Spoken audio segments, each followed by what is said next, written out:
mexicana, y evidentemente en un evento así no podía estar ausente el Seminario de Pensamiento en Español, que, no exagero, y es toda una institución en la Facultad de Filosofía de la UNAM, lleva 11 años, y en esos 11 años lo ha presidido Rogelio Laguna, quien nos acompaña aquí, y quien además ahora mismo funge como secretario académico del PUIC, que es el Programa Universitario de Estudios sobre Diversidad Cultural e Intercultural.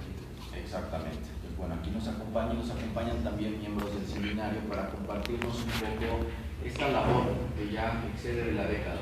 Entonces empezamos contigo, Rogelio, por favor. Muchas gracias. Bueno, que quede consta en la grabación que estamos muy contentos de estar aquí en el Seminario de Pensamiento en Español. Felicitamos mucho al doctor Luis Aarón Patiño Palafox por haber juntado a todas las personas, o casi todas las personas que amamos la filosofía mexicana en nuestro país. Y bueno, yo voy a hablar de Sor Juana Inés de la Cruz en la obra de Laura Benítez, para ir apuntando algunas cosas sobre la modernidad en Nueva España, que es una, digamos, pregunta de investigación que estoy actualmente refiriendo. El problema de establecer cuál es la modernidad en Nueva España es tener un concepto de modernidad adecuado. Eso es muy complicado porque ni siquiera tenemos un concepto para la modernidad, digamos, occidental, y entonces preguntarnos por una modernidad en ámbito novohispano es complicado, porque primero hay que sacarla del concepto, digamos, occidental y luego intentar ver cómo funciona. Laura Benítez ha intentado hacer esto en la obra de Sor Juana Inés de la Cruz, y justamente a eso me voy a referir. Bueno, en el año 2009, la doctora Laura Benítez inauguró la cátedra Ezequiel Chávez de la Universidad Autónoma de Aguascalientes con una disertación sobre Sor Juana Inés de la Cruz, monja y pensadora novohispana. Estas reflexiones fueron recogidas en un libro homenaje, en donde aparece Sor Juana junto a Descartes, en un volumen que está dedicado justamente a la doctora Benítez. En este volumen existen dos textos sobre Sor Juana, uno de ellos es de la propia doctora Benítez, que vuelvo a repetir, es un libro que está hecho en su homenaje, y otro texto de Viridiana Platas Benítez, que realiza un estudio de cómo interesaba la filosofía novohispana a la homenajeada, particularmente su original lectura de Sor Juana Inés de la Cruz. Antes de abordar propiamente las tesis fundamentales de dichos artículos, quisiera permitirme mencionar algunas cuestiones interesantes que nos permiten enmarcar la preocupación de Benítez por esta mujer del siglo XVII y sobre quien, en mi opinión, ha realizado una lectura novedosa y de gran aportación para comprender o empezar a comprender una modernidad mexicana. Dicho lo anterior, podemos ya mencionar que el primer acercamiento de Laura Benítez a Sor Juana fue en su lectura de infancia, según lo que ella misma nos ha referido. De niña le gustaba revisar los libros de poemas que se encontraban en la biblioteca familiar, aprendérselos de memoria, e incluso a partir de ellos se animaba a escribir poemas. Y tal vez hubiera sido poeta y no filósofa si su madre no le hubiera dicho respecto a alguno de sus ejercicios literarios que, a pesar de su entereza, no podría nunca llegar a escribir como Sor Juana. Si bien la afirmación fue dura, Laura Benítez ejerció un escepticismo literario y no dejó de escribir poemas incluso hasta hoy. La afirmación materna, sin embargo, parece crucial si pensamos que la pequeña Laura debió preguntarse qué es lo que había en la escritura barroca de la novohispana para que fuera tan inigualable, tan inalcanzable para la creatividad espontánea. Benítez siguió siendo buena lectora de Sor Juana durante su formación filosófica, en la que tempranamente llegó a los modernos, Leibniz y Locke, en los autores que le interesan en su tesis de licenciatura, y algunos años después se dedicó casi de lleno a uno de los autores sobre el cual ha realizado muchas contribuciones, que es René Descartes, a quien dedicó su tesis doctoral tras realizar la primera traducción en español del Mundo o Tratado de la Luz por sugerencia de Luis Villon.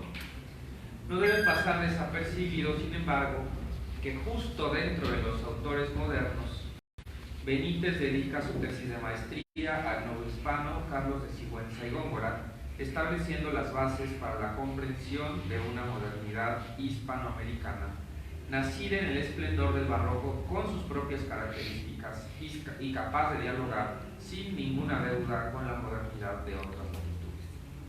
En dicho texto, publicado en 1982 bajo el título de La idea de historia de Carlos de Sigüenza y Góngora, Laura Benítez construye el horizonte desde el cual leer las aportaciones científicas y filosóficas generadas en la colonia más importante del Imperio Español, o reino, porque ahora dicen que no era colonia, que era reino, cuyos representantes más significativos eran el propio Sigüenza y una mujer a quien él admiraba y a quien le unía un lazo de amistad sincera, Sor Juana Inés de la Cruz.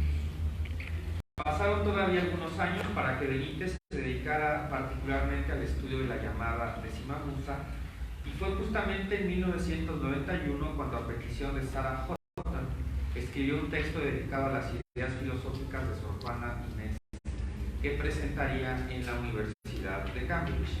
A partir de entonces, Benítez realizó diversos estudios al respecto, casi todo para presentarlos en reuniones internacionales. Laura Benítez bromea al respecto diciendo que Sor Juana es material de exportación.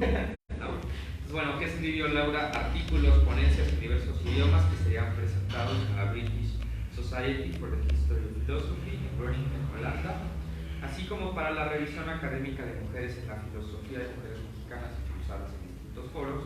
En México, su trabajo sobre la novohispana ha sido presentado en la Universidad de Jalapa y en la Universidad de Aguascalientes, entre otras instituciones. A continuación, me permito enumerar brevemente lo que considero los aspectos más importantes e interesantes de su propuesta de lectura de Laura Benítez sobre la célebre monja novohispana en su artículo Sensibilidad y Entendimiento en el Pensamiento Epistemológico, presentado en el libro que ya mencionamos, que se publicó en la Universidad de Aguascalientes, así como los comentarios realizados por la doctora Juliana Platas al respecto de este interés filosófico en este volumen. Comenzando por el primer texto, es relevante mencionar que Benítez guía su estudio en su propuesta de las vías de reflexión filosófica, lo que de suyo ya conlleva una aportación al estudio de Sor Juana, a quien generalmente se le ha estudiado como poeta, maestra del barroco y las alegorías, pero cuya reflexión propiamente filosófica ha sido poco revisada. Benítez considera que Sor Juana se ubica en una nueva vía de pensamiento, en la que se pasa de la vía de reflexión ontológica a la reflexión epistemológica. Sor Juana, nos dice la autora, cito, se ubica mayormente en la vía de reflexión epistemológica en cuanto se ocupa de los límites de la sensibilidad y el entendimiento, y pone en duda los métodos tradicionales de adquisición del conocimiento como el aristotélico. Sor Juana, dice Benítez, a pesar de que no llega a proponer un método propio, comparte con los modernos la crítica a los métodos tradicionales de conocimiento.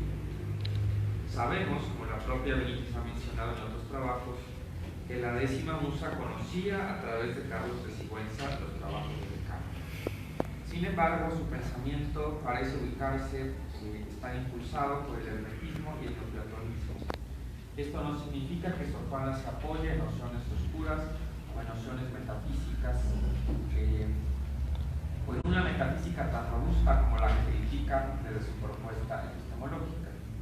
Al contrario, y de ahí que hablemos de una modernidad novohispana y barroca, por la vía del hermetismo, Sor Juana se aproxima a la claridad del conocimiento, o al menos a la búsqueda de esta claridad, en medio de un mundo descrito por los cronistas como caótico, en el que los sacerdotes gritaban cuando daban misa, los fantasmas atormentaban a la gente, el diablo se aparecía en forma de gato o de jesuita.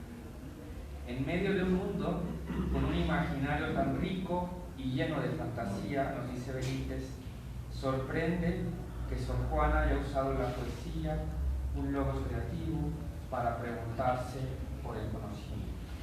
Es el triunfo de un tipo de pensamiento que también había triunfado en los sueños que Descartes tiene en 1619, en los que, lejos de quedar atrapados en la fantasía del sueño, puede establecer un hilo de racionalidad y y explicación a un dormido, según la interpretación de Jean-Luc Marion, ¿no? Esto sería lo que Sor Juana Tauzé estaría haciendo en su libro de poema Primero Sueño, donde a pesar, digamos, de estar dormida y ver todas estas cosas que va encontrando, logra encontrar un hilo racional a partir del cual ir construyendo una explicación racional. Si bien no llega, como dice Benítez, a la propuesta de un método completo, sí que nos va indicando que es posible, en un contexto tan, digamos, poco filosófico, encontrar una ruta para la filosofía. Es la aparición de esta forma de pensar que Laura Benítez quiere aclarar cuando se refiere a la obra de Sor Juana y encuentra su densidad filosófica. Todo ello con una pluma trotante, como nos dice Viridiana Platas, una pluma que ha sido generosa y que ha aportado justamente vías de interpretación novedosas para sus colegas y alumnos. No quiero extenderme más porque vamos a escuchar más ahorita sobre Juana, pero espero que próximamente es un trabajo que estoy realizando sobre la interpretación de Sor Juana en la obra de Benítez. Espero presentarlo ya en publicación muy pronto para que todos lo conozcan.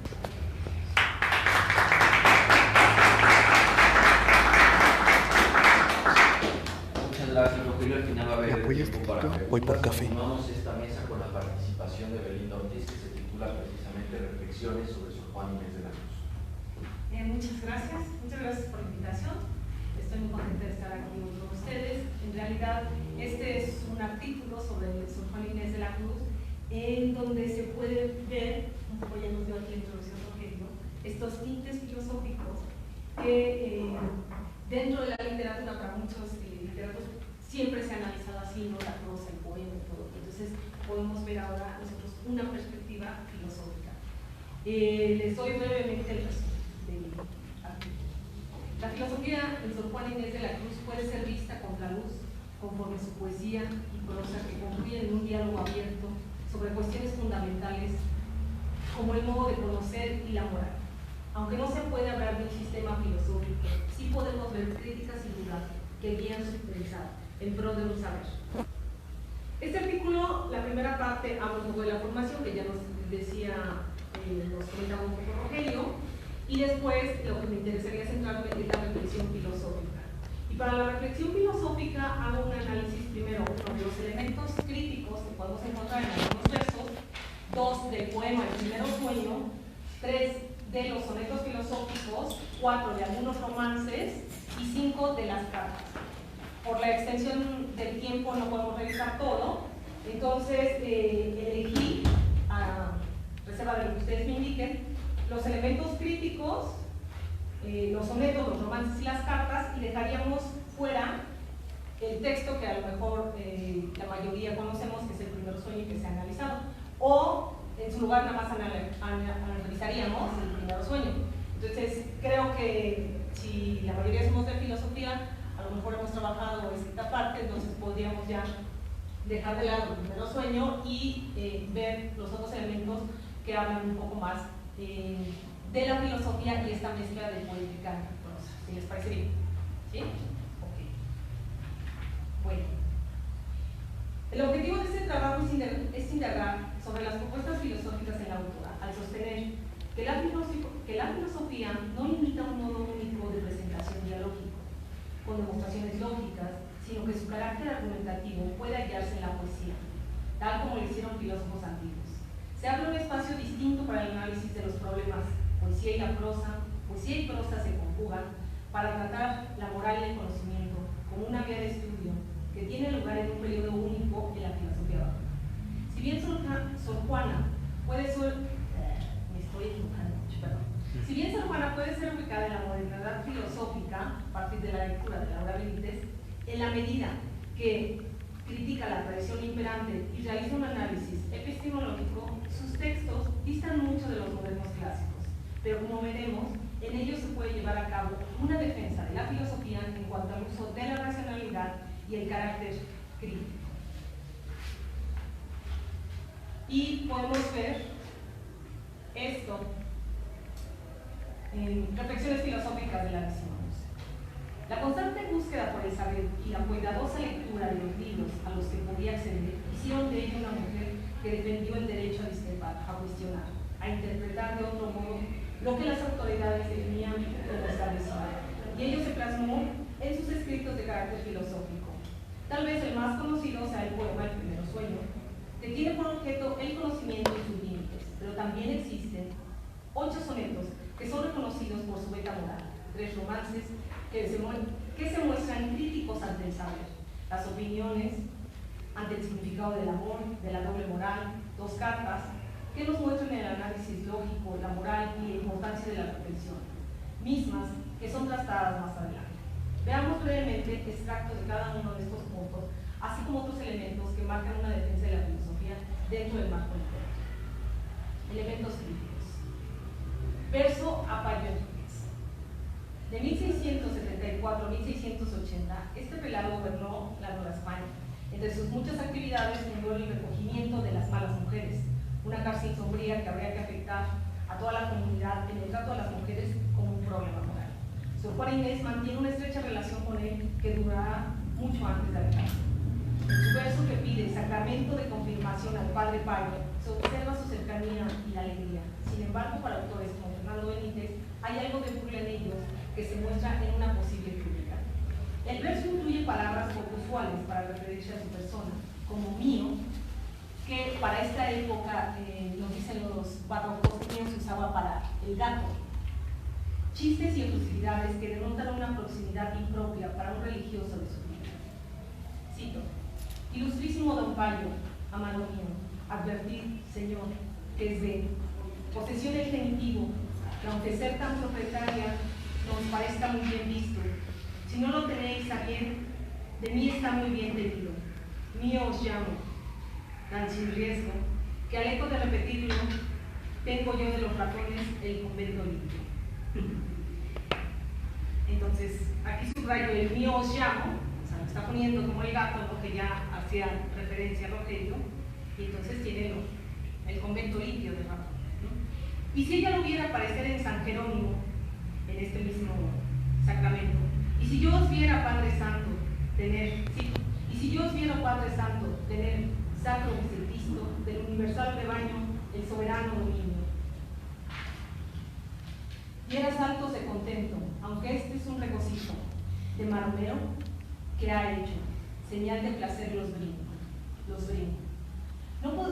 Cierro cita, no podemos tener la certeza que la autora realice en el verso un sarcasmo sobre las acciones que ejercía el padre, pero sí podemos ver elementos que rompen con la distancia que suele mantenerse entre los hablantes para un hombre tan importante como lo era Payo. La filosofía está puesta en la disonancia que puede ser tomada como una crítica ante lo establecido. El sarcasmo llama la atención, combinación de alabanza y de burla que nos invita a reflexionar sobre el actual imperante, recurso discursivo que suele ser utilizado en Platón y otros autores. Otro de los elementos lo podemos encontrar en los villancicos. Expresión que llegó a su máxima expresión para finales del siglo XVIII, fue una rama cultivada por varios autores de la época. Estos eran cantados por gente común del pueblo. Sor Juana Inés retomó esta práctica para hacer los suyos al darle un matiz distinto bajo un parámetro de integración y distancia frente a la diferencia imperante de las clases sociales. Este tipo de canciones tiene lugar dentro del orden de lo sacro y a la vez del profano, pues habla de episodios piadosos que son interrumpidos con bromas escandalosas. Aquí participan españoles, criollos, mestizos, indios, negros, que hablan distintos idiomas, latín, español, portugués, es lo que se escucha, por lo general en los coros. Intervienen temas del cantar de los cantares, excluyendo su erotismo. Además se nota la importancia de la alcolaria propia de los indígenas. Todo ello para realizar un juego de lenguaje que explota la metáfora y la metonimia en la poesía popular. Al igual que otros poetas como Luis de Góngora y Manuel de León Marchand, Sor Juana Martín participa con sus frases de jácaras y ensaladillas.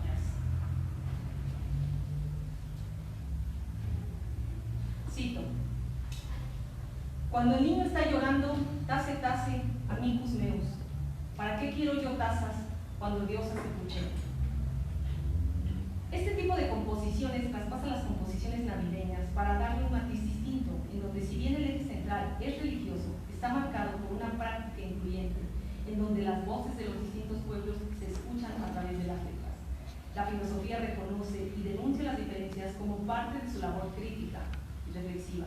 No se trata de afirmar que la autora lo haga desde una postura filosófica, política, pero hay vestigios de una expresión de libertad frente a lo estratificado de las clases sociales en el periodo novohispano, un reconocimiento a la diferencia y a la posibilidad de dar voz a una minoría que se les ha negado, tal como señala Alfonso Reyes y Ezequiel Chávez. Es la poesía más genuina de manifestación democrática, con una fusión de clases sociales en donde vivimos inmortales dialogan, representación de anhelos y libertad.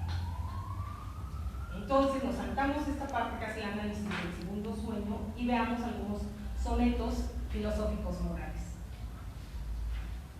Son varios los versos que hablan de la pintura a lo largo de la obra de Sor Juana. En algunos de ellos menciona la función de los sentidos que engañan al espectador, dando indicios de los riesgos que se enfrentan al pretender conocer la naturaleza. Si la razón puede ser engañada con silogismos, los sentidos lo son ante los colores y la luz. La permanencia que aparece en la pintura no es sino ilusión de controlar el movimiento, como lo que la autora pretende hacer con el sueño. La obra yace bajo el marco temporal que también lo afecta.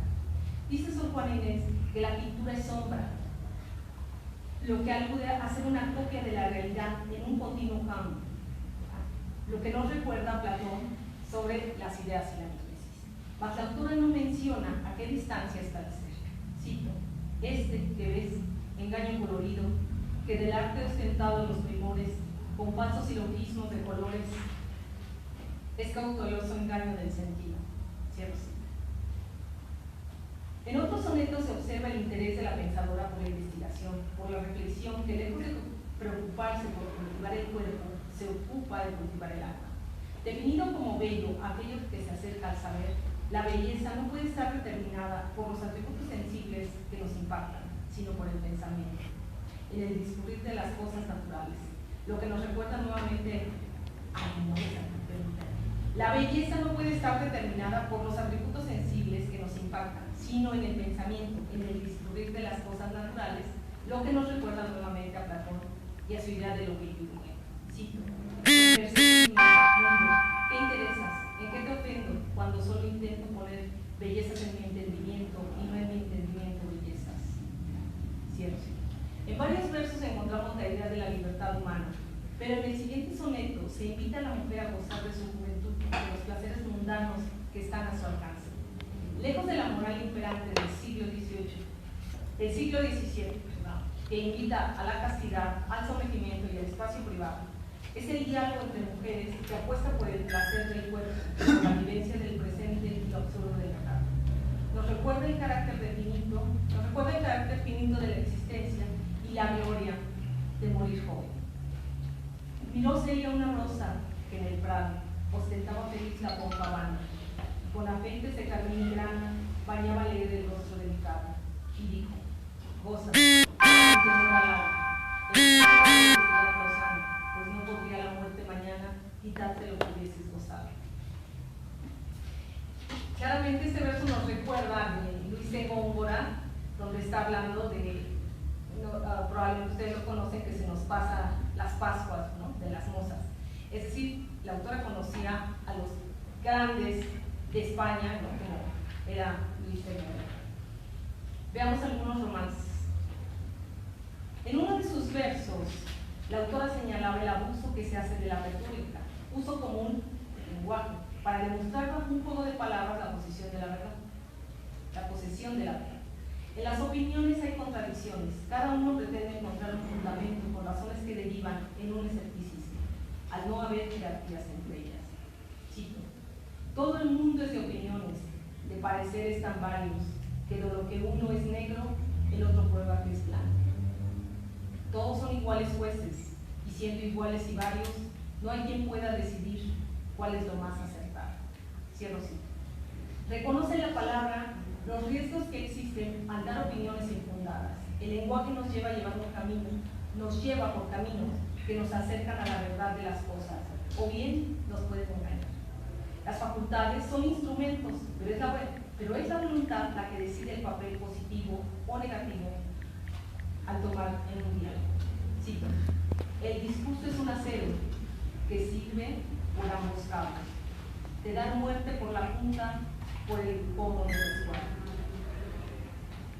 En la sección del romance expone que el discurso debe encaminarse al bueno, a lo adecuado, que ella llama sano. Es la búsqueda del bien la que ha de guiar nuestro lenguaje sobre las cosas. Además, añade cautela, como elemento que aleje la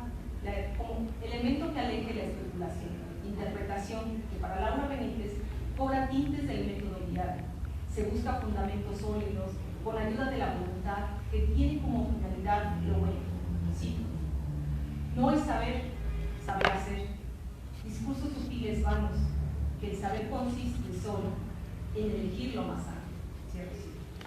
Por otro lado, uno de los romances más conocidos de la autora, Hombres Necios, nos permite dilucidar la relevancia que tenía para ella la moral imperante sobre el comportamiento de las mujeres. Bajo los estándares masculinos, las mujeres son juzgadas de licenciosas, sí participan de las acciones amorosas, pero si no lo hacen son tachadas de ingratas. De cualquier modo, son actos inadecuados. Si de amante se quiere pasar a esposa, habrá que llegar al recato, pues ya no gustan las pasiones. Se acusa a las prostitutas de pecadoras, pero no a quien lo solicita. La autora nos muestra que las acciones negativas no están determinadas a un género, ni es coherente la búsqueda de mujeres santas, cuando se espera de ellas u otras se dan a los deseos. Cito: dan vuestras amantes penas, a sus libertades alas, y después de hacer las malas, las queréis hallar buenas. Cierro así. Veamos un poco las cartas. Con la carta tenagórica de 1690, Sor Juana difiere de la interpretación del reverendo Antonio de Beira de la Compañía de Jesús en el Colegio de Lisboa, como un ejercicio de análisis a partir de la lectura del sermón de mandato. Sor Juana discurre en su locutorio sobre él sin saber que este comentario sería solicitado por el obispo de Puebla, Manuel Fernández de Santa Cruz, y publicado bajo su patrocinio sin autorización de la autora. De antemano, ella sabía que como mujer sería cuestionada, y así lo hizo ver en su carta, pero sobre todo porque el padre Vieira era una figura de autoridad dentro del clero de Portugal y del mundo jesuita. La finalidad del sermón es emular y crear sentimiento de pasión sobre el auditorio. En cambio, la carta remite a la reflexión de una pensadora inmersa en el ámbito religioso para mostrar las incongruencias de la tradición católica. La estructura argumentativa de Vieira repite el mandato de Cristo de amarnos unos a otros, con la característica de amar como Cristo nos hubiera amado. Y en esto residía su originalidad del sermón. La mayor fineza de Cristo, señala el prelado, la realizó al final de su vida, al amarnos como un medio para que los hombres lo amaran como un fin. La discrepancia que observó Sor Juana Inés de la Cruz fue en la argumentación que llevó a cabo el padre, no en los objetivos o en la conclusión, artificios retóricos que no concordaban con los argumentos citados en la conclusión. Así que la pensadora evidenció que las conclusiones no se seguían necesariamente de los presupuestos y que los argumentos dados no eran precisos. De ahí que analice cada uno de los puntos propuestos. Si bien ambos manejaban la retórica, la mexicana hace un recorrido para mostrar que los medios no están separados de los fines. Esta discusión es vista como parte de la tradición europea sobre la ortodoxia de la fe. Mas Luis y Teodoro da Silva sostienen que el ejercicio muestra, por un lado, el amplio dominio del lenguaje utilizado por Sor Juana Inés de la Cruz en la epístola, lo que denota todo el drama e importancia que puede tener la discusión, y por el otro, la fuerza retórica vertida en la carta. Nos habla de una negación política propia del siglo XVII al conjugar los problemas de su época con las teorías religiosas para comprender una entramada de la cotidianidad. En ella se encuentran el saludo, el problema en cuestión, la presentación de argumentos y la conclusión, lo que denota un orden en la presentación y en el arreglo político. En dar a conocer su opinión, Sor Juana Inés intervino en la política de América con la diferencia entre el ser y la apariencia, entre ser bueno o malo en la vida práctica y pretender serlo, entre aparentar ser justo y vivir como tal, tema que sin lugar a dudas remite a los problemas que aquejaban la vida novohispana. Se expresan visiones del mundo donde la catequización de los indios debía centrarse en ser buen cristiano y y no en la distinción de Vieira de comportarse conforme a las prescripciones civiles y religiosas, sin tener que serlo. Para la pensadora, la moral no estaba disociada del actual. Con lo anterior vemos cómo un tema de fe se mezcla con la vida cotidiana y da lugar a interpretaciones distintas conforme a la vivencia de cada uno. Aquí lo importante es hacer notar cómo es que ella es capaz de poner sobre la mesa argumentos y sopesarlos frente a una autoridad, hacer valer la voz de la disidencia desde un lugar distinto, y cómo podía significar en la Nueva España del siglo XVII para la Compañía de Jesús, tomando en cuenta que ella es una mujer, que ella es una criolla, que ella es una monja y está muy por debajo de lo que era esta autoridad. Está la respuesta a Sor Filotea, en donde también se hace una revisión y una crítica. Aquí lo importante de las cartas es ver cómo ella, ante la autoridad y ante lo que debería de ser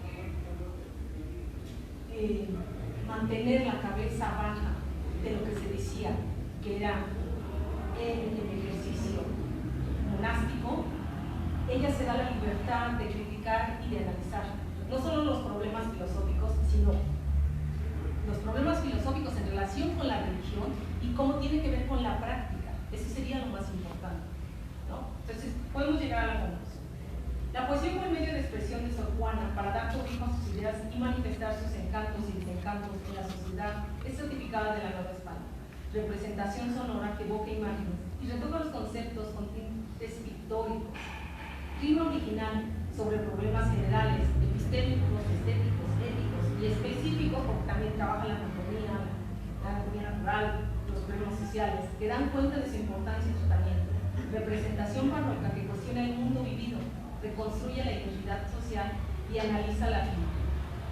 En relación con las posibilidades del conocimiento, habla de la representación absoluta, diferente y autónoma. En suma, lo que vemos aquí es una argumentación para sostener su postura, su derecho a saber, a disentir, a expresar, aunque sea dentro del locutorio, y mediante cartas, a mantener la lengua viva en la metáfora y dar voz a aquellos que no la tienen bajo los villancicos, a detenerse a pensar sobre la posibilidad de conocer en un mundo que no se deja de aprender por las categorías aristotélicas, a señalar bajo el manto de la razón que no se detiene en el valor, detenerse a reflexionar sobre el mundo, sobre los otros y sobre lo divino, es un derecho de todo sujeto, es una defensa de la filosofía frente a la aplicación religiosa e institucional.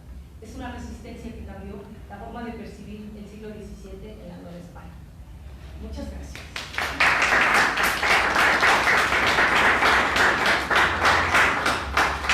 Muchas gracias, Belinda. Ahora cedemos la palabra a Gabriela Argenis Ponce, que nos va a hablar sobre Vasco de Quiroga y la utopía. Hola, buenas tardes a todos. Como una introducción y tratando de conectar con lo que se ha planteado, cabe mencionar que este tema yo lo trabajé en el ahora ya histórico Seminario de Filosofía Mexicana dirigido por la doctora Carmen Rovira. Ya nos estamos convirtiendo en históricos. No sé si eso sea bueno, y como digo, fue ella también en instituciones. Bueno, es importante recalcar estas condiciones que van a múltiples espacios, a múltiples personas. La doctora Carmen Rovira es un referente muy importante. Y bueno, en ese entonces yo me acerqué al tema de Vasco de Quiroga. También otra razón es una razón personal. Yo soy de Michoacán y en Michoacán tiene esa figura de una presencia muy preponderante. Y entonces pues a mí me dio curiosidad y empecé a encontrar unos elementos que me parecieron muy interesantes. En ese entonces, digamos, por influencia de la doctora Carmen Rovira, me aboqué a la revisión de los textos de Vasco de Quiroga, porque Vasco de Quiroga tiene varios textos, y de hecho apenas en los 80 se descubrió o se encontró uno que se encontraba perdido, que es súper polémico. Y bueno, y en general también fue muy interesante porque Vasco de Quiroga no era para nada santo de la devoción de Carmen creo que eso es muy importante, como más o menos señalaré, mantener una postura crítica frente a estas figuras históricas o temas históricos, ¿no? Y ahora aprovecho esta mesa para retomar ese tema que había dejado un poquito, y eso es lo que voy a presentar. El título bien completo es Vasco de Quiroga y la utopía de Tomás Moro, en específico, porque hay muchas utopías, y esto es, lo he titulado hacia una revisita filosófica, porque creo que es un campo que tiene mucha fertilidad por varios elementos. Bueno, yo preparé una presentación, creo que lo más fácil sería conectar el cable. No sé, a ver si no me encanta. Con la USB aquí. Sí, yo creo que ahí.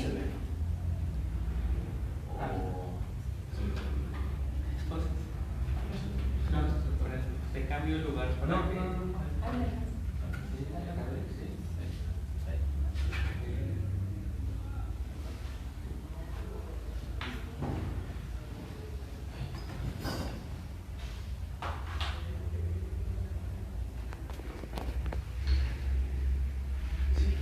Y bueno, ya los compañeros Rogelio y Belinda pues nos hablaron del siglo XVII. ¿Sí? Gabriel. Si es necesario estar con un apuntador, no sé si es posible. Ahora va a estar ahí, pues. sí.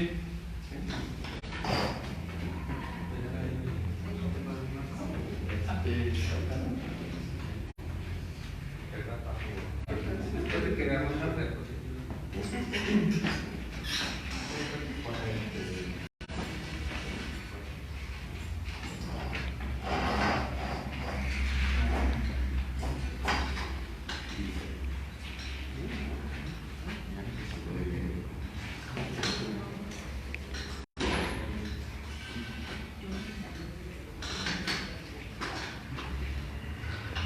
Ahí está. Como les mencionaba, esta presentación muy breve, de por sí es mi tendencia a hacer muchas digresiones. Así va a ser ahora, porque es un intento de retomar un tema que a mí me parece, espero que lo encuentren, muy fértil, con muchos elementos, con muchas conexiones. Vasco de Quiroga y la utopía de Tomás Moro, hacia una revisita filosófica. Y también me voy a apoyar de esta obra artística, un mural de Juan O'Gorman, que para empezar implica una conexión con la universidad en la que está el Seminario de Pensamiento en Español. Es este mismo artista que hizo el mural de la Biblioteca Central de la UNAM, y hizo un mural en Pátzcuaro que se llama Historia de Michoacán, un mural muy bello. Ahorita estamos viendo un detalle justo donde se retrata ¿cómo se pinta? Pero supongo que tiene un canal para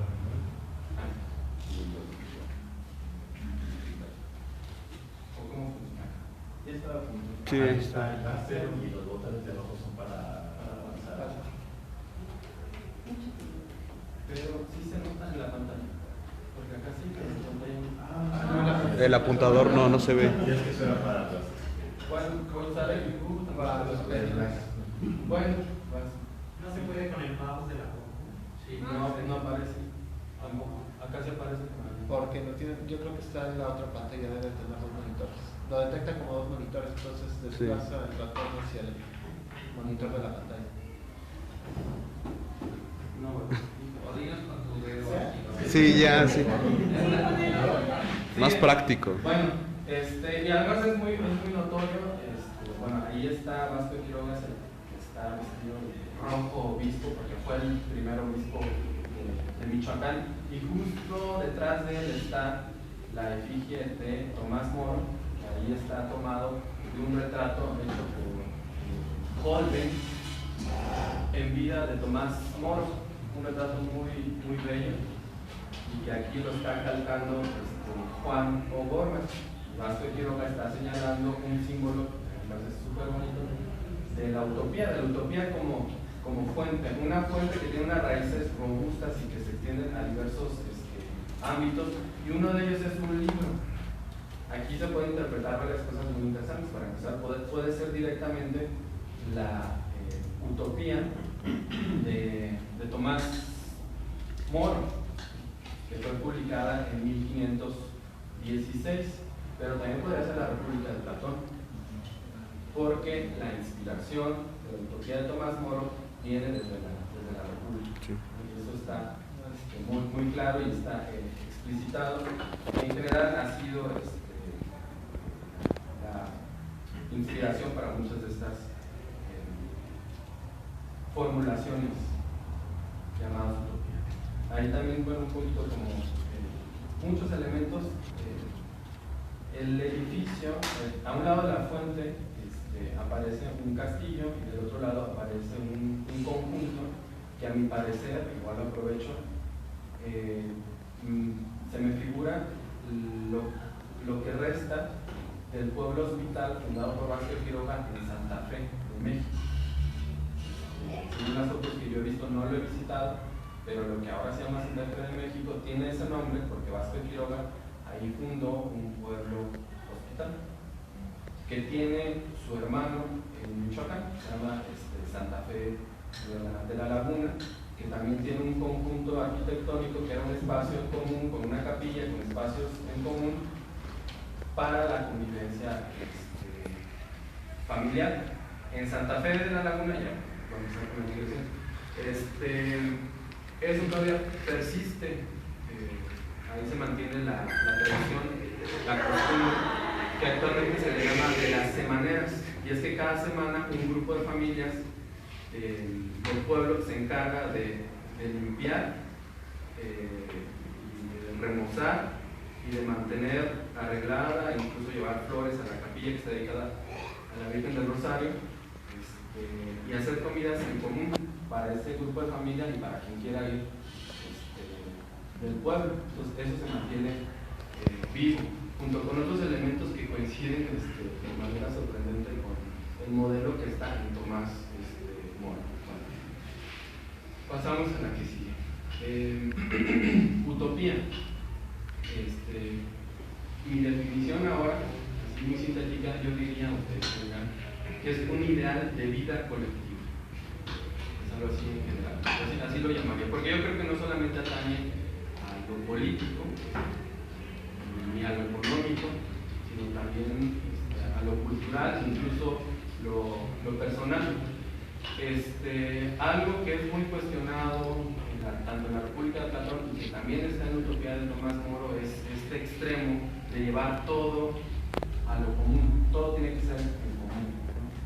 Incluso las mujeres, bueno, las parejas, mujeres y los hijos. Entonces es una cosa, pues yo creo que muy fuerte, muy extrema, ¿no? Que está en la utopía de Tomás Moro y en la República de Platón. También tiene el carácter de un ideal a realizar.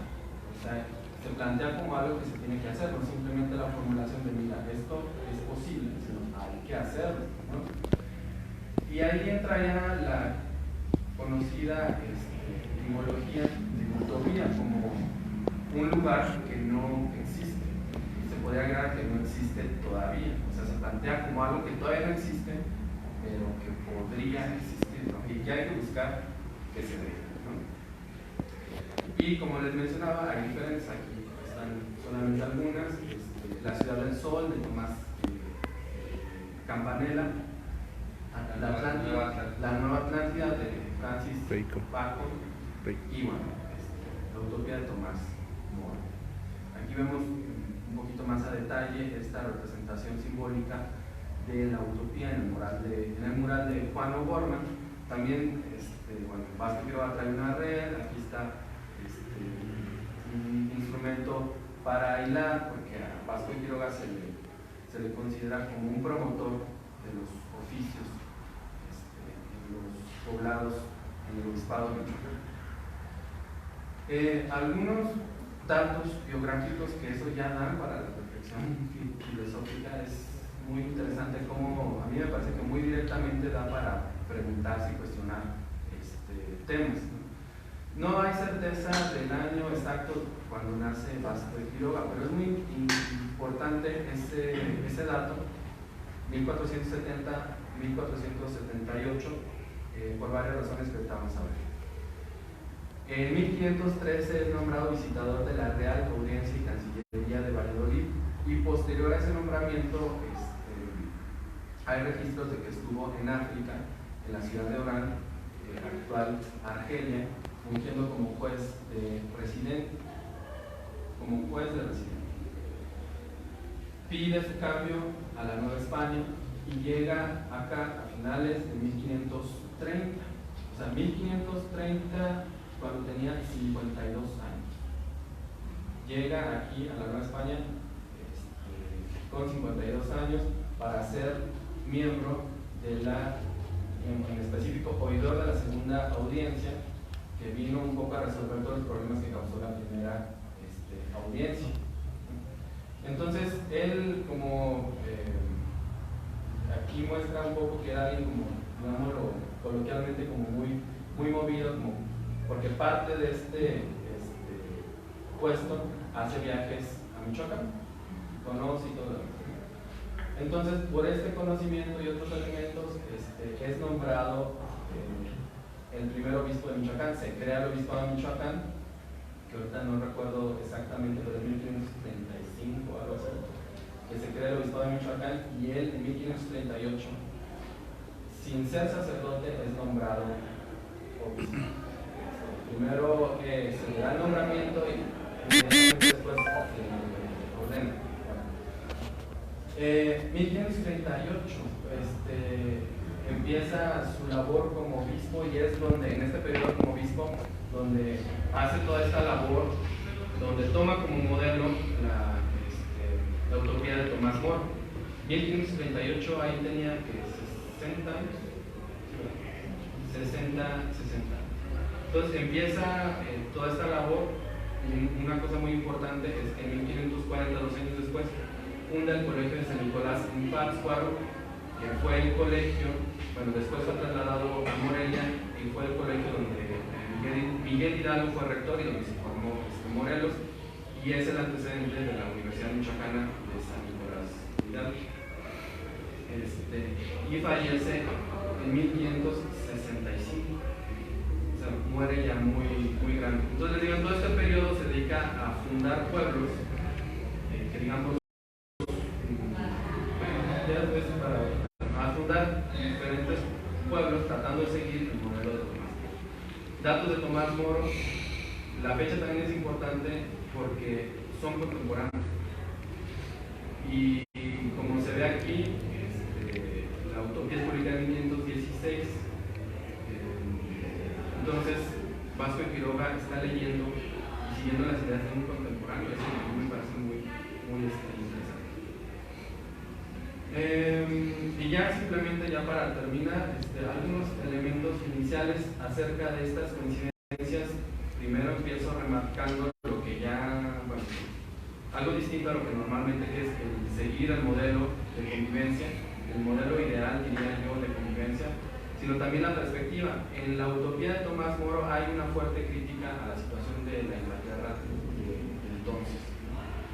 Y yo creo que eso sensibiliza a Vasco de Quiroga, y me parece que a mí, esa es una tesis que ahora tengo, que le parece encontrar una situación parecida, ¿no?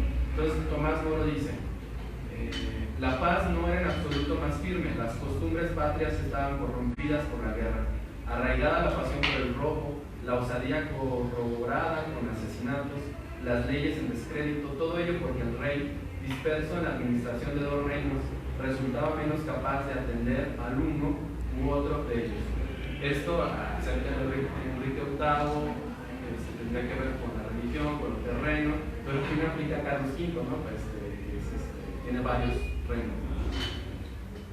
Y también hay elementos que, aunque Vasco de Quiroga dice que los indígenas que encontró parecía que vivían en una edad de oro y que eran muy, ¿cómo se dice?, maleables y todo lo demás, yo creo que había elementos que me hicieron pensar que era posible, o que ya los encontraba como tales, como ecos, no, como correspondientes con el modelo de la utopía. Y también lo sorprendente es que muchos de estos elementos siguen perviviendo.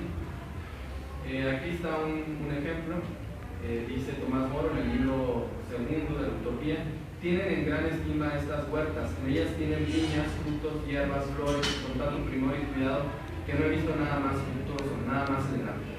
No es solo el placer en sí lo que excita esta afición, sino también el concurso de las manzanas entre sí sobre el cultivo de su huerta respectiva. Y en verdad no encontrarás fácilmente en toda la ciudad ninguna otra cosa más indicada así para la utilidad como para el contento de los ciudadanos. Simplemente digo, esta forma de organización en los pueblos purépechas sigue existiendo en manzanas, en barrios, y bueno, está para más, pero bueno, aquí está una toma de donde se encuentra el mural del templo de San Agustín en Pátzcuaro, que ahora es una biblioteca pública, y simplemente apunta los posibles temas filosóficos, ¿no? Les decía, la utopía como ideal, pero ver las diferencias, si es exactamente un ideal o es algo muy específico, y qué correspondencias y diferencias tiene con la noción, por ejemplo, de modelo, o lo que es más común actualmente, proyecto de nación, proyecto de vida, plan de desarrollo, no sé, qué conexiones podría haber o no las hay, ¿no? ¿Qué son y para qué? Y creo que eso entra en un ámbito ontológico, epistémico, acerca de lo que consideramos realidad y posibilidad, simplemente. Y para finalizar, les dejo aquí una cita de uno de los textos de Vázquez Quiroga que me parece da para pensar mucho, y simplemente así lo voy a dejar. Do tantos inconvenientes y perjuicios hay, razones de abrir los ojos y las puertas al remedio, y con ello también la voluntad y entendimiento a la verdad, y existencia de los casos y de las cosas, y no a las apariencias, y que se haga en todo de manera que no sea dar ley a solas las palabras y dejar sin ley las cosas, y sin remedio posible, probable y practicable, porque el que no es posible y practicable no es remedio, sino color para el mal.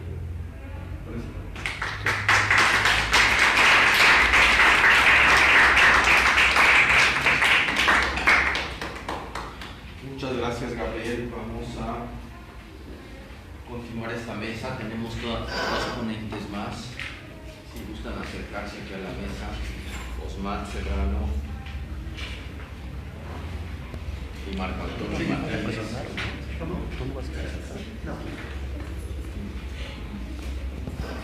Estamos igual.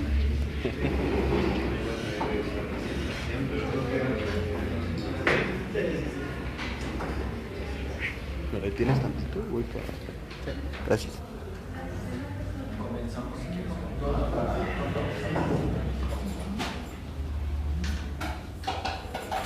Bueno, continuamos esta mesa con la ponencia de Osmar Serrano, quien va a hablar sobre los indios americanos y su racionalidad según Bartolomé de las Casas. Gracias. Bueno, agradezco a los organizadoras de este evento. Estoy muy entusiasmado por poder participar aquí. Gracias.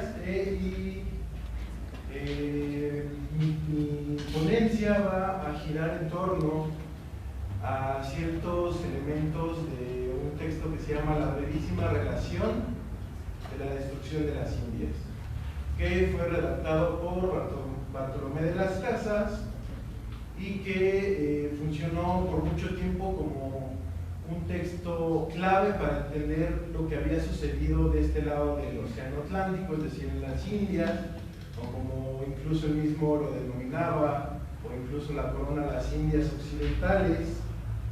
Y mi propósito principal, sobre todo en esta pequeña ponencia que les voy a presentar, es, a diferencia de lo que comúnmente se ha pensado de Bartolomé de las Casas, es decir, que ha sido o que fue el protector de los indios a través del texto, de palabras, de escritos que él tuvo, porque además fue un espléndido monitor, o sea, quien haya tenido la oportunidad de leer sus textos se dará cuenta de que tiene un poder de evocación muy grande, ¿no? De que tiene un poder de evocación bastante poderoso. Y repito, no voy a defender o no voy a proponer ese tipo de interpretación, sino que voy a proponer una según la cual lo importante de entender el texto de las casas gira en torno a entender que también era cierto punto o hasta cierto punto un colonizador. Ahora bien, el hecho de que sea un colonizador no necesariamente quiere decir, o de que haya sido un colonizador, no necesariamente quiere decir que sea algo malo. Es decir, a final de cuentas nuestra sociedad latinoamericana es producto de un sincretismo no solo religioso, sino tal vez podríamos hablar de un sincretismo cultural, ¿no? Y entonces comienzo, nada más que no abre.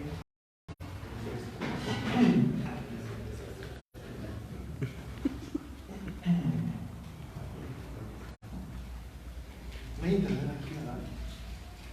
Sí, pero no conozco la clave. En tu teléfono, ¿no? Pues puedo leerla de ahí, pero...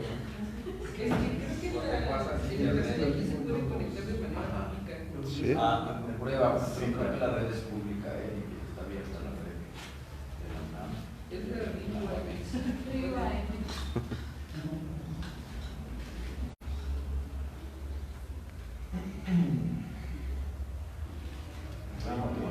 Sí, ya, gracias. Un momento, una disculpa.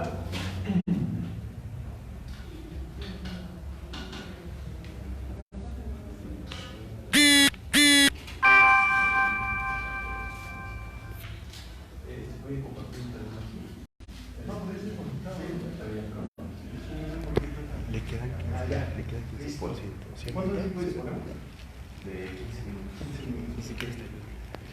Bueno, entonces comenzó. Preludio. ¿Lo vas a Uno de conectar? los propósitos principales de Bartolomé de las Casas, al dedicar su vida a la escritura sobre el derecho que los españoles creían o se jactaban de tener sobre quienes incluso él mismo denominaba como los infieles, los indios de las Américas, se debe fundamentalmente al ímpetu de transmitir lo que para la mayoría de los españoles de aquel entonces, que no habían pisado tierra de este lado del océano, eran hechos, y cito, no tan creíbles en todo género, tal y como se lee en el argumento que precede a su brevísima relación de la destrucción de las Indias. Y se preguntarán ustedes, ¿qué tipo de hazañas o acciones son esas que las Casas hallaban como increíbles en todo género? Se trataba sobre todo de, y cito, las matanzas y estragos que gentes inocentes habían sufrido durante los acontecimientos históricos que ocurrieron después de lo que se ha llamado el descubrimiento de América en 1492. Valga decir antes de empezar que para las Casas esos acontecimientos tenían que ser llamados nada más, pero tampoco nada menos, que bajo el rótulo de guerra, y que para la denominación de conquista, no hacía justicia a lo que verdaderamente aconteció por aquellos años en América. Es más, las Casas adjudicaba el nombre de conquista exclusivamente a la forma en la que los españoles se referían a esa intervención intercultural, pero la forma de nombrarla para las Casas tenía que ser la de guerra. Es usual imaginar que las Casas puso sobre papel aquella relación de hechos para que los desprotegidos de lo que se daba a llamar las Indias occidentales se percataran de los improperios por los que habían pasado. Sin embargo, al menos en su objetivo inicial, este escrito estuvo dedicado al príncipe de las Españas, don Felipe, para que tuviera el panorama completo de lo que había ocurrido y, sobre todo, de la perspectiva que las Casas ostentaban respecto de los habitantes de las Indias, lo cual debe tenerse muy en cuenta, pues por muy liberadora que pueda parecer en un principio la visión de nuestro obispo dominico en el horizonte de la historia, con semejante elaboración por escrito, también tenía que dar cuenta de lo sucedido a la corona española. Y si bien no podemos dejar desprovista su figura histórica como protector de los indios, al menos podemos, por medio de sus palabras, tanto escritas como habladas, tampoco debemos de perder de vista sus limitaciones en cuanto a llegada a dichos habitantes.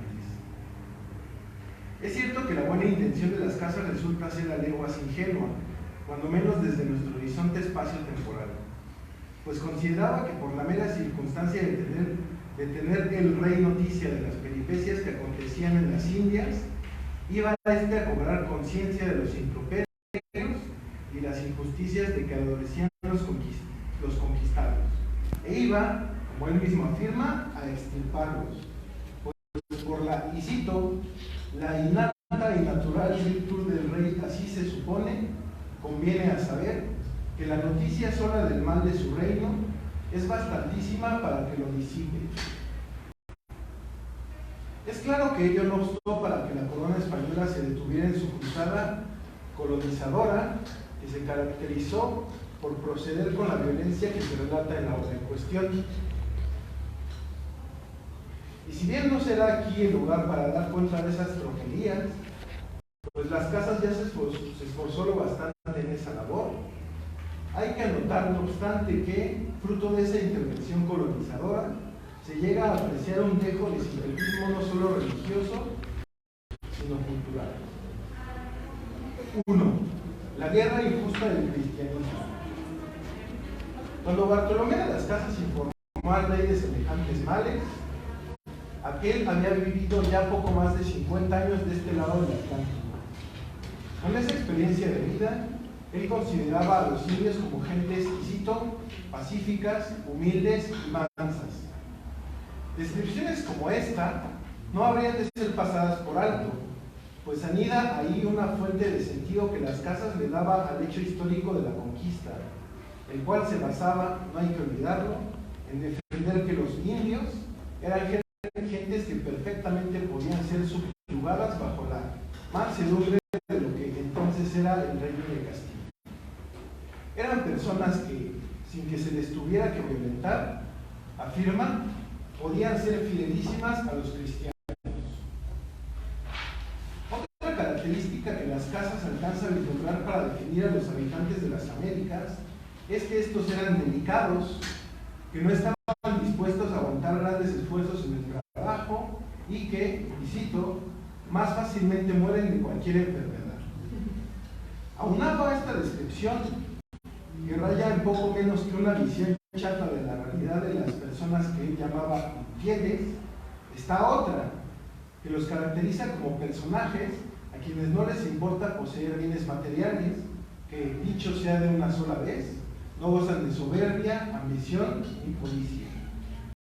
Definición que para el cristianismo era muy ad hoc, pues al renunciar, como a causa de una naturaleza esencial en su constitución, de lo material en este mundo, así como de los placeres de la carne, resultaban criaturas idóneas para ser convertidas a la doctrina cristiana, la cual, al menos en su manifestación más conocida, mantenía como dogma esencial la separación radical de cuerpo y alma, propugnando en lo fundamental por una procura sin restricciones de la bienaventuranza que provee la entrega a los asuntos espirituales que, en última instancia, tiene como fin conllevar al conocimiento pleno de Dios.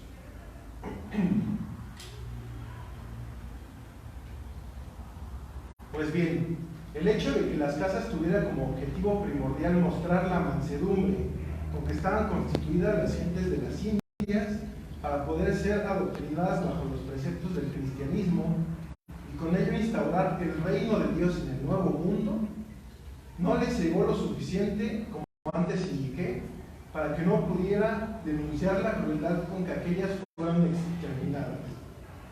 Las casas no titubean al declarar que los cristianos actuaron implementando una, y cito, tiranía infernal. Y diciéndolo más que explícitamente, denuncia ese actual infernal y tiránico de los cristianos españoles, y y sugiere que ni ellos mismos deberían ser denominados bajo el rótulo del cristianismo, pues por el motivo por el que instauraron semejante tiranía no era otro que el de engordar sus embarcaciones al buscar nada más que el oro y riquezas sin fin.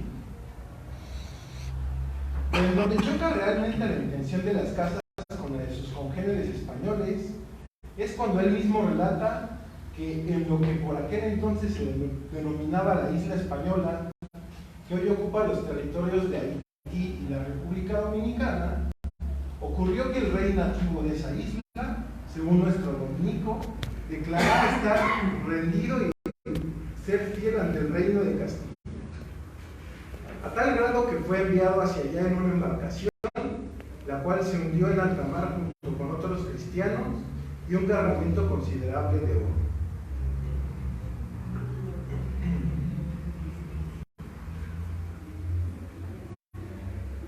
Se trató pues de un mandato, la conversión cristiana, tergiversado por las acciones tiránicas de los encomenderos en nuestras tierras. El cristianismo español entonces estaría definido por una doble misión histórica, la de, por un lado, sustraer del paganismo a los infieles, pero sin por ello, por el otro, cesar en su tiranía infernal. Los reinos de Dios y de Satán estarían así entrelazados en un propósito común: desterrar al pagano del equívoco espiritual. Y bueno, a este respecto quisiera referirme un poco a la visión que Bolívar Echeverría tiene acerca de estos sucesos en su libro Vuelta de Siglo, en donde afirma que esta doble posición de la corona española, por un lado instaurar una tiranía, pero también por el lado de los evangelizadores, invitar a los indios de manera pacífica a incorporarse a la doctrina cristiana, lo que él dice es que la razón de que hayamos o hayan sido conquistados no fue tanto el avance o la superioridad tecnológica de su armamento o de su estrategia militar, aunque en efecto había cierta superioridad, entre comillas, sino de la excentricidad, de lo que él llama la excentricidad de estos encomenderos. Es decir, hay un relato en donde se dice que un informante a un rey nativo de los Andes dice que los españoles que eran malvados y de piel blanca, bonitos y demás, todo este mito que empezó a surgir, ¿no?, desde ahí, que tenían armaduras de plata que eran maricochas, lo que ellos llamaban maricochas, que eran dioses, ¿no?, que eran los dioses para ellos, o que si no eran dioses, al menos podían ser considerados como los mensajeros de los dioses. Entonces encontramos que desde ahí se va entretejiendo una cosmovisión, bueno, no cosmovisión, sino concepción de los encomenderos y de la corona española como superior. Pero lo que dice Bolívar Echeverría es precisamente eso, que se debió a su excentricidad. Entonces, 2. El diablo anda suelto. El diablo, lo diabólico pues, hizo acto de presencia en las Indias por mor de la sed de bienes materiales, de riquezas, de mujeres o de niños, cuyo cuerpo llegó a servir de alimento a los perros de los conquistadores. Por esta sed de lo material, cuya alabanza era y sigue siendo el sumo pecado para el cristianismo, se vio acompañada por una guerra infernal que tenía como propósito desproveer a todo infiel de sus raíces paganas.